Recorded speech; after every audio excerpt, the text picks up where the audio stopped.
Section 4.1, Antiderivatives and Indefinite Integration. In this section, we'll be looking at antiderivatives, which are kind of the opposite of derivatives. So here we're looking at functions who would have been derived to come to the function we're looking at. So given a lowercase function f, like right here, if we're looking for its antiderivative that we'll call capital F, we're looking for something that would derive to go to that function. So we're really going backwards. Instead of differentiating something, we're going to look at a function f and say, what did we derive to come to there? So that being said, it's important to understand when finding an antiderivative that it's not the antiderivative, it's just an antiderivative. And to illustrate that example, if you look here, if we have x squared or x squared plus 6 or x squared plus pi, all of these go to the same exact function. All the derivatives here will become 2x. So when you start going backwards and asking yourself, what did we derive to make this? I really can't say there's one specific function because all of these functions have that common derivative. In fact, the only difference between any of these is simply the constant that's out on the outside. So from a graphical standpoint, you can look at all of these functions being shifted up or down. They're all going to have the same instantaneous slopes at those given points. So when we find these answers, it's going to be important that we kind of notate this in a more general way and not a specific way. So to do that, this is going to be how we write it. Now, the notation we're going to look at looks like this, and this is kind of what tells you that we're finding an antiderivative. First off, right here, this little symbol, this is the integral. And this is basically telling us, hey, you need to find the antiderivative. F of x, of course, is the function, but this dx little notation here, this is going to be our variable of integration. Okay, so that's going to be basically the thing we're working with that we're doing it in respect to. So this is the variable of integration. Now, what we actually work on and find today is the antiderivative. And of course, that will be the thing that when we take the derivative of it, we go back to f that we started with. But in addition to that, and this is kind of what I spoke of a moment ago, we have this little number right here. And this is referred to as the constant of integration. And the reason we have that there is to basically say, yes, this is our antiderivative, but it could have had any value added to it and still would have gotten there. So this gives us that very generic description to say, this derivative will go to f even if it has some number, even if it's 0, some number added to it. Okay, so let's look at some basic rules that we're going to use. Now, in this class, Calc 1, essentially we're going to be taking power rule backwards and chain rule backwards. Now, we're not going to look at chain rule today, but basically what we're looking at is to do the power rule backwards and to also really focus on the really basic, easy derivatives we know and literally just think backwards. Okay, so again, we see these symbols right here. It's asking us to find the antiderivative, and we're doing this in respect to x. So we see the k's, those are just going to be constants. X is our independent variable. So if I was to given like for number 1 here, the antiderivative of 0, again, you're asking yourself, what did you take the derivative that gave you 0? In this case, it would just be some constant. So we're just going to call that c. Now, if we look here at number 2, the antiderivative of k, that just means that we took the derivative of something and just got that number. And so when you think about it, it should be k times x. Because the derivative there would, again, by power rule just be k. But remember, you always got to write plus c, just in case there was a number there, which would have become 0. Now, for here, if we have some function and we are multiplying it by k, the one thing you have to understand is that you can actually put the k out front and then find the antiderivative. So I just want you to realize, as a rule, you can always take any constant that's being multiplied in there, move it to the outside, and then find the antiderivative. And when you're done, you can multiply that together. So in this case, if we were looking for the antiderivative of this, f here, we're going to call that capital F, and we're just going to multiply that times k. And again, don't forget to write your plus c. So when you have that number in front, I just want to let you know that there's a rule that any constant we can move to the outside. Now, the last important structural rule is the idea, like with limits and derivatives, that we certainly can do individual antiderivatives when we look at sums and differences and just do them one at a time. So in this case, we'd be looking at the antiderivative of f. So in this case, I'm just going to refer to that just as capital F of x. And I'm going to refer to the antiderivative of this g of x as capital G of x. And again, plus c. Okay, now these are really, really basic ones. The idea, of course, that the derivative of constant goes to 0. The derivative of just x the first becomes that that number. And structurally, if you have any sort of constant outside of a function, you can always multiply the antiderivative by that. And any sum or difference you can break up and do them individually. Okay, so this is going to be just some real basic overall ones. So let's look at some actual basic antiderivatives that we've memorized, we've already done, and we've done a lot, but this is how we're going to basically approach it. And again, everything you see here on this screen is going to be most of what we do, with the exception of undoing the chain rule, which we'll get to in a little bit. Okay, so number 5 here, x to the n, this is the power rule, okay? So because we're going to be doing everything backwards, we want to do the exact operations of the power rule, but in the exact opposite order using the opposite operations. So instead of multiplying by the exponent and subtracting 1 from the exponent, we're going to begin by adding 1 to the exponent. And it's going to feel weird kind of work with the exponent first, but you add 1 to the exponent, and then you divide by that new number. And I'm going to write it as multiplying by 1 over n plus 1, because when you do that, especially with fractional exponents, it really makes it a lot easier to write. Okay, so what you've seen right here, again, is the entire power rule, opposite operations in the opposite order, all done backwards. Okay, so begin by adding 1 to the exponent, and then divide by that number, and of course, write plus c. Now, if we think about number 6 here, what did we take the derivative of that gave us e to the x? Well, that's just e to the x. So if I look for the antiderivative, it'll just be e to the x plus c. Now, number 7 is important to recognize because this is the one time you really can't use power rule. Because you may look at that and think, I could rewrite this here as x to the negative first power and just simply apply the power rule. But the problem with that is if you look at this as x to the negative first power, adding 1 to it makes it the 0 power, and certainly you can't divide by it. So the whole idea of power rule really doesn't apply here. Instead, we want to think back to our derivatives and again ask ourselves, what did we take the derivative of that gave us 1 over x? And if you remember, that would be the natural log of x. Now, the one little extra thing we got to put in here, though, is the absolute value, because we don't actually know what the value of x is, and because we're putting inside of a natural log, we must guarantee that it's positive. So we always put absolute values around that since we don't know what this x was. Now, over here on the right side, these are our trig. Now, as you can see, we are going to look at the antiderivatives of sine and cosine, but what you won't see is tangents, cosecants, just by themselves, because even though we learned their derivatives, we never learned anything that derived to become tangent or secant or cosecant. So because of that, we're just going to focus on the 6 main derivatives that we memorized and simply go backwards with them, okay? So please do not memorize these antiderivatives. Instead, just really lean on all the work you've done before, with the derivatives of trig, and just take those things and go backwards with them. So for number 8, when we look at, the integral of the cosine of x, what you ask yourself is, what did you take the derivative of that gave you the cosine of x? So in this case, the answer would be the sine of x. And again, don't forget your plus c.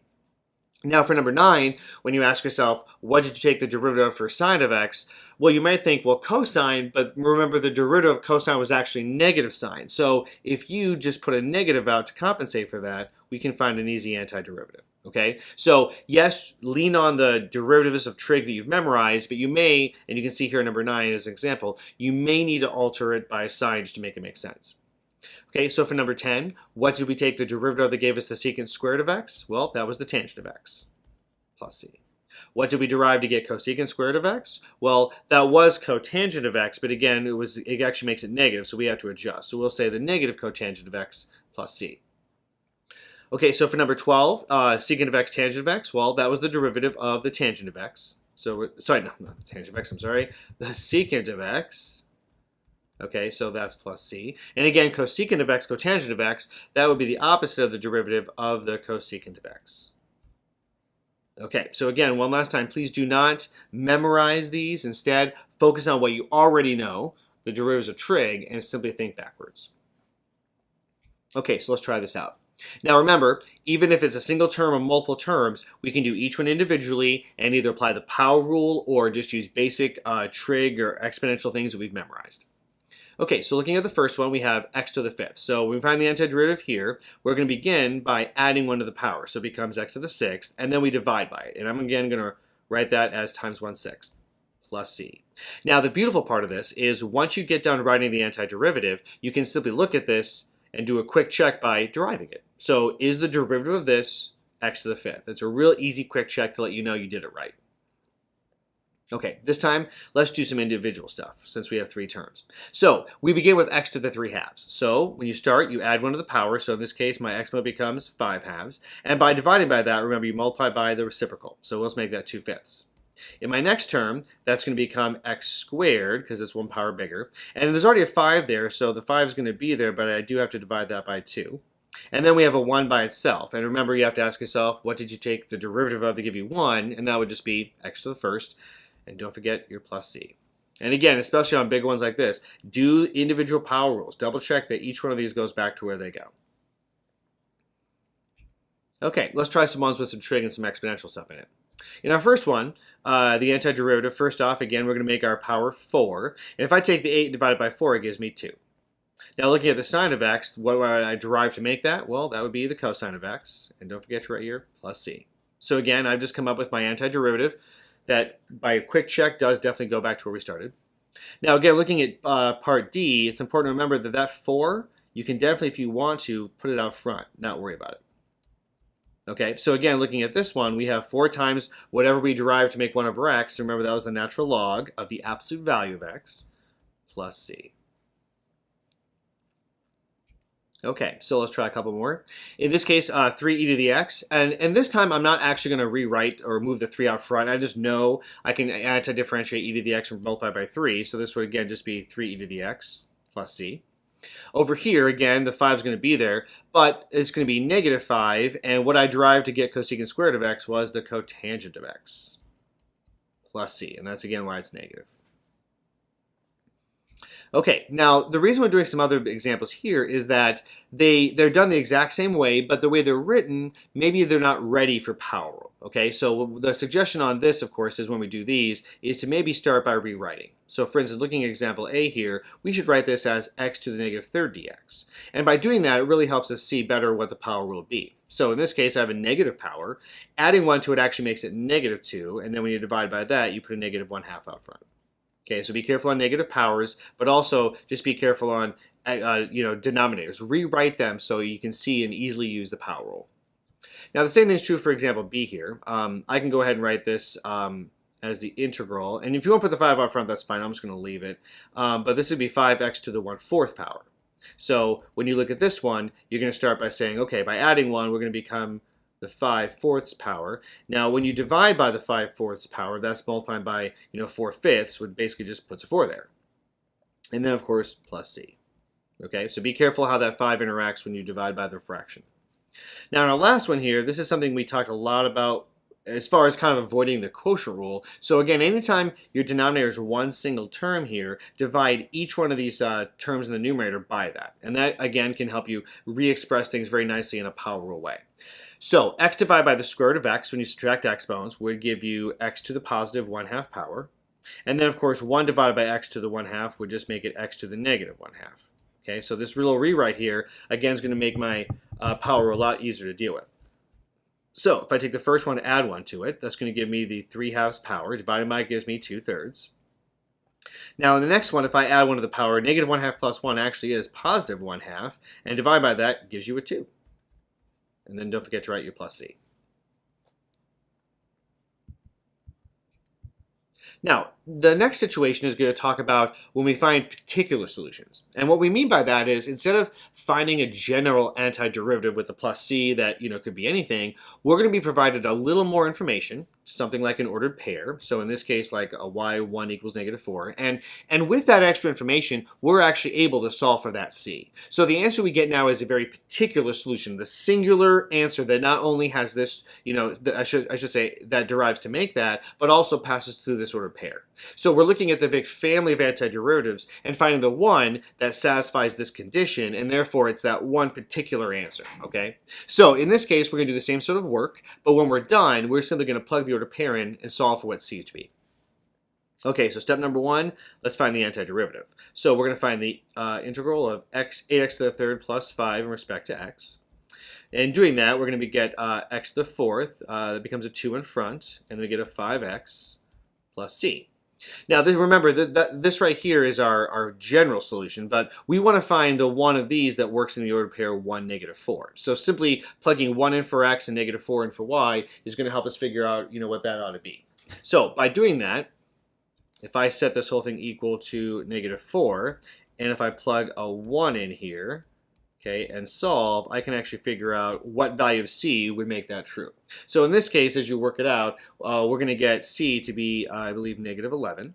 And therefore, our particular solution is going to be 2x to the 4th plus 5x minus 11. And this right here represents the particular solution whose derivative not only is going to be 8x cubed plus 5, but also passes through the order pair 1, negative 4. Okay, let's do this one more time. Now, the difference on this example is not only my notation, but the fact that instead of starting with a derivative, I'm starting with the second derivative. And my goal is to, again, get all the way back to the particular solution. So when you think about what I have to do, I have to, find the antiderivative of the second derivative, right? And then that's the first derivative, so that's why this information is here to get that particular derivative. And then doing the same process again, I can work my way back to the original function, and again, this ordered pair will be needed to get that specific function that makes that true. So if I'm starting at the second derivative, I have two kind of applications of using the antiderivatives, which means I need two ordered pairs to solve backwards as I go. So to begin, let's go ahead and find that first derivative. So I'm going to find the antiderivative of the sine of x. So in this case, this is going to be the negative cosine of x. And again, we're going to go ahead and plug in. So if I plug, so I set this equal to 1, this is going to be the negative cosine of 0. That's going to tell me that in this case, c is going to be equal to 2, because the cosine of 0 is 1, and adding to the side gives me that. So what I know here is that my first derivative is going to be negative cosine of x plus 2. Okay, now having found that, now I need to find my original function. So I'm going to find the antiderivative of what I just did. So we'll take that first derivative, figure out what we derived to get there. Okay, so in this case it'll be negative sine of x plus 2x plus c. And here's again where we're going to use our last little piece of information. We're going to plug the 0, 6 in to find out what this is going to work out to be. So second equal to 6 and plugging a 0 in, we got negative sine of 0 plus 2 times 0 plus c. And of course, those are just zeros, so that tells me c is 6. So my function that I'm looking for, the particular solution, is going to be negative sine of x plus 2x plus 6. And again, this right here represents a function who passes through this ordered pair, whose derivative passes through this ordered pair, and whose second derivative is the sine of x.